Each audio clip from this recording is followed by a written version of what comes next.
Je veux parler ici des églises de Dieu.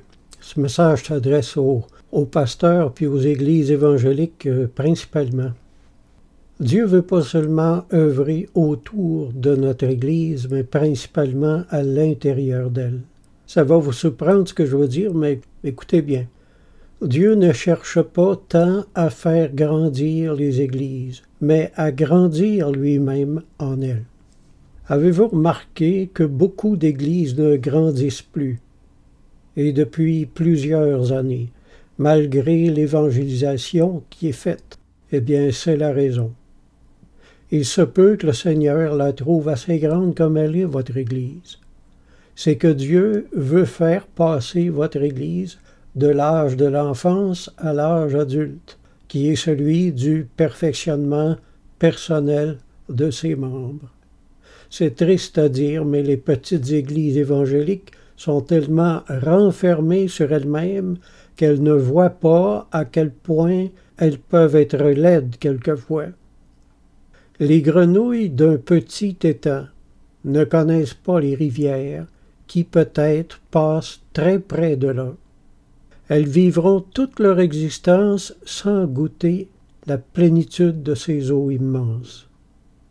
Parce que tu dis « je suis riche, je me suis enrichi et je n'ai besoin de rien », cette Église regardait comme une fin le fait d'être arrivée à être autosuffisante financièrement. Tu ne sais pas que tu es malheureux, misérable, pauvre, aveugle et nu.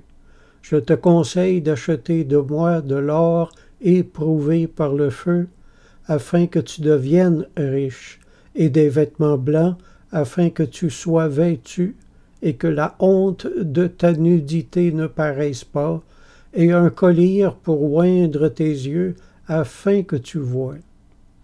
Avoir peur de la lumière, c'est pas seulement un défaut de non-croyants, mes amis. Beaucoup de chrétiens aussi ont cette peur. Les croyants mal instruits et sectaires se cantonnent dans leur petite église comme dans un bunker, où ils ne laissent entrer qu'un tout petit jet de lumière par les fentes. Ceci parce qu'ils ne veulent pas être appelés à se remettre en question. Arrivés à un certain point, les églises ne veulent plus changer. Ces églises se coupent de tout pour se protéger contre tous, mais se coupent en même temps du Seigneur. Les gens tombent dans un sommeil de tiédeur. Quand on va pour les réveiller, on a droit à des colères très agressives quelquefois. Moi, je reprends et je châtie tous ceux que j'aime, aie donc du zèle et repens-toi. Qu'est-ce qui arrive quand une Église ne veut plus changer? Dieu va lui donner une génération ou deux, ensuite il lui enlève son chandelier et l'Église ferme ses portes. Voici, je me tiens à la porte et je frappe.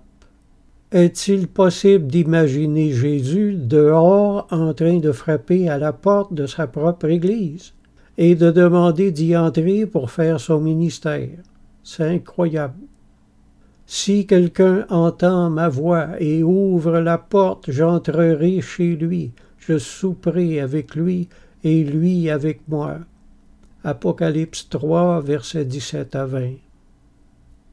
J'exhorte tous les pasteurs, sous le son de ma voix présentement, à établir des réunions spéciales, des réunions de prière, où les gens vont intercéder pour voir ce qu'ils ne voient pas, pour changer ce qui est à changer, pour que l'Église retrouve sa vitalité et que les chrétiens acceptent de nouveau de se laisser sanctifier. Amen.